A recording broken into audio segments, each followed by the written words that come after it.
Hey y'all, it's Beth Dolgner here, and I'm going to be reading to you my novella, Halloween Vibes. This is a standalone novella in my Eternal Rest Bed and Breakfast Paranormal Cozy Mysteries.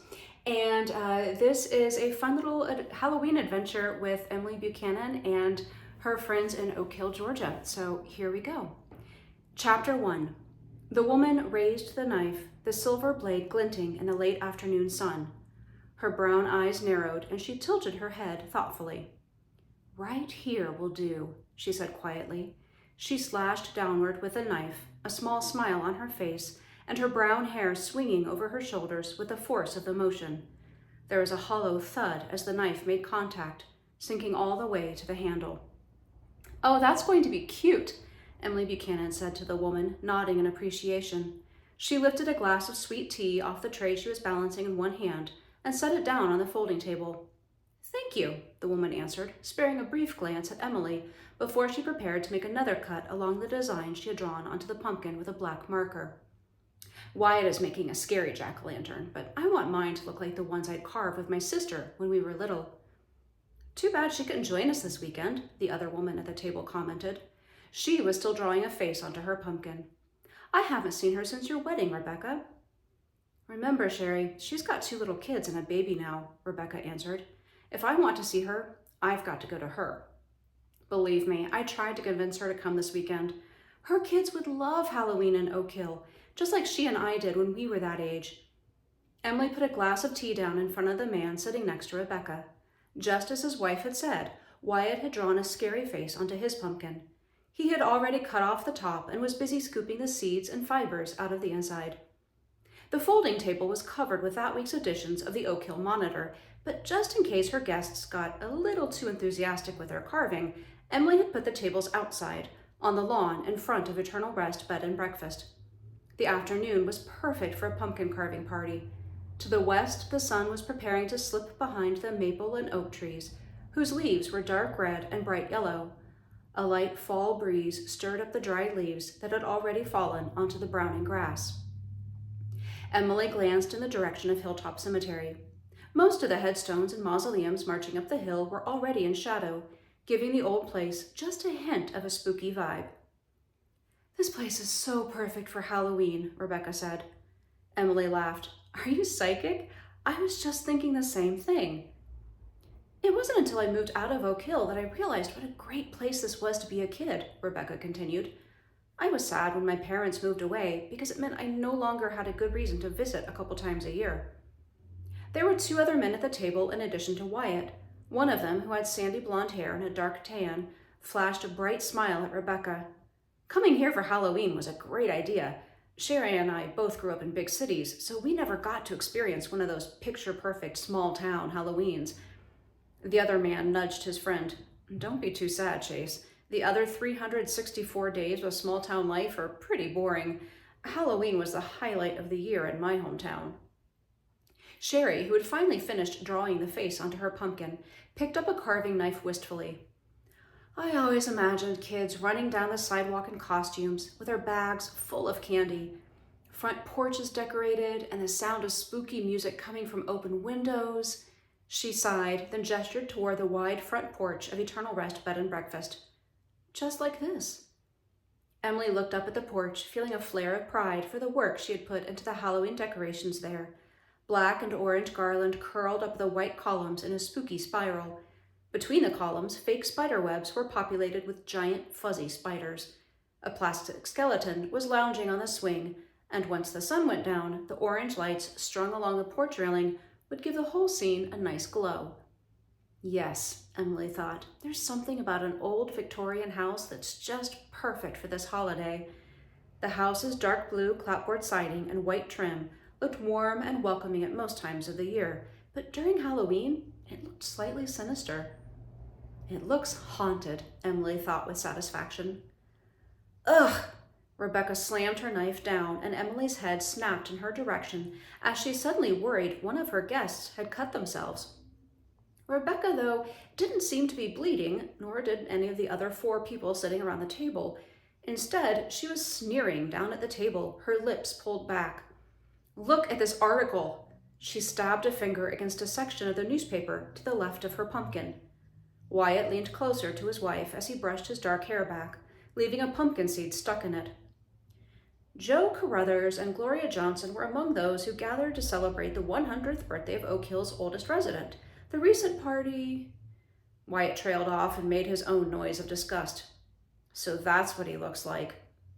He's such a jerk, Rebecca muttered.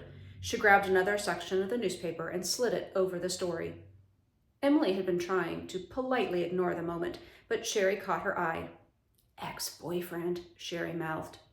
Emily nodded. The downside of going back to one's hometown, she supposed. She had been born and raised in Oak Hill, and fortunately, the couple of boys she had dated in high school were nice guys who she didn't mind running into from time to time. Once she had ensured her guests had their pumpkin carving well in hand, Emily went back inside, carrying the now empty tray to the kitchen. She set it on the countertop, paused, then lifted her head to address the empty space around her. Mrs. Thompson? Kelly? There was a knock on the wall between the kitchen and the hallway as the ghost of Mrs. Thompson, Emily's former assistant, acknowledged her presence. I don't normally ask for you two to interact with our guests unless Sage is here hosting a seance, Emily began. But it's Halloween tomorrow and this group is really excited about the holiday. If you're willing, I'd appreciate your help setting the scene. Mrs. Thompson normally knocked one time to indicate a yes, but Emily knew the light, rapid string of knocks she got in response was an enthusiastic promise to assist. The elderly woman had always loved making guests at Eternal Rest happy. Emily was at her roll-top desk in the parlor when she heard her guests coming back inside. One of Wyatt's friends, who for some reason was nicknamed Bear, stuck his head into the room. Hey there, he said, his smile wide. We're heading to dinner shortly, so you'll have a quiet night. Hopefully you won't be too scared staying in a haunted house all by yourself. Somewhere behind Bear, one of the women made a dramatic wailing sound, and Emily snickered.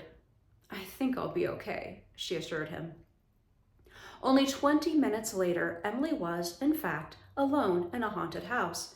She wandered out onto the front porch to turn on the orange lights, and she saw that her guests had lined up their pumpkins on the porch railing. And, before they had left for dinner, they had lit the tea candles inside them. Emily walked into the front yard to appreciate the view from there, before turning her attention to the folding table. Halfway through cleaning up the remains of the pumpkin carving party, Emily heard a familiar voice call her name. She looked up to see Reed Marshall, the sexton of Hilltop Cemetery, walking toward her from the direction of the cemetery gates. Reed, it's late for you to still be out here, Emily noted, glancing at her watch. It was after 7 o'clock. The last bit of daylight had nearly faded from the horizon. Reed began collecting the remaining folding chairs. I just had to run another group of kids out of the cemetery. Halloween revelers, Emily guessed. Someone should tell them they're a day early. Tomorrow is going to be even worse, Reed grumbled. They're not harming anything, are they? Emily asked gently. She knew Reed's interest in keeping Hilltop Cemetery pristine was about more than just his job as sexton. His great-great-grandfather had been the first African-American buried in the old cemetery, so he had a deeply personal connection to it. No, they're not, Reed conceded, but I don't want anyone tripping over a headstone in the dark and getting hurt, or, worse, impaling themselves on an iron fence post at one of the plots. Emily scrunched up her face in disgust. Ew, thanks for that visual. Reed gave a short laugh, and even in the dim light from the front porch, Emily could see the way his shoulders relaxed. Anyway, I spotted you over here, so I thought I'd come say hi. And vent a little. I assume you're on your way back to keep watch, but first, come on in and have a glass of sweet tea. Emily dropped the garbage bag that was half full with soggy newspaper and pumpkin innards, then waved Reed inside. Before long, the two of them were sitting on the antique sofa in the parlor, sipping at their tea. Maybe Mrs. Thompson can recruit some ghostly security guards for me, Reed said with a laugh. Emily winked at Reed. Sounds like a great business idea. Spirit Security Services. Mrs. Thompson could make a killing. Reed and Emily were both coming up with ridiculous scenarios for their fantasy business when the sound of something light hitting the floor echoed through the parlor. Emily immediately recognized it as the tap the pencil on her desk made when it rolled off the edge, and she knew the ghost of Kelly Stern had written her a message. Emily put her tea on the coffee table and walked to her desk. In her big, swooping handwriting, Kelly had written, "I'll keep watch at the cemetery and scare anyone who comes in." There was a smiley face with little devil horns after that. Kelly had only been a teenager when she was killed, and it often showed in the messages she wrote on the blank paper Emily always kept on her desk for Kelly's use. Reed grinned as Emily read the message out loud, and his dark brown eyes lit up. "Thank you, Kelly. I appreciate the help." He gulped down the rest of his tea and stood. "I'd better get back out there. Even if I do have ghostly help, I expect we'll have our hands full with teenagers sneaking in." Emily walked Reed outside and wished him good luck. As he marched across the grassy area that separated Eternal Rest from the cemetery, she returned her attention to the last of the carving party cleanup. Emily had just finished putting away the folding table and chairs when her guests returned. She had stashed the items in the basement and was making one last sweep of the front lawn with a flashlight to ensure she hadn't missed anything in the dark. Emily raised a hand to wave at her guests as they made their way toward the front door, but she stopped mid-wave at the sound of raised voices. "It's so unfair," Rebecca was saying. Her voice was thick, and Emily couldn't decide if she was angry or if she had been crying. Or maybe both. "What a mean, rude, stupid jerk!" "It'll be okay," Wyatt said firmly. He put an arm around Rebecca's shoulders, but his face looked pinched and angry in the light from the porch. "After all these years, you'd think he would be a bit more mature. What did you ever see in him anyway?" "He used to be different. He was so sweet when we were younger." When Wyatt shot Rebecca a dark look, she raised a hand defensively. "It's not like I wanted to run into my ex." Wyatt's arm slid from Rebecca's shoulders. "Maybe you did want to. You're the one who said we should come to this town. Maybe you came here because you wanted to see him again." Without waiting for Rebecca or the other guests, Wyatt stalked up the porch stairs and through the front door before slamming it behind him. And that is the end of chapter 1. And the next chapters will each be in their own video, so you can listen to the entire novella. Again, that was Halloween Vibes. This is the chapter 1 of Halloween Vibes, at least. And I will have the other chapters up for you to watch and listen to as well. Thank you so much for tuning in.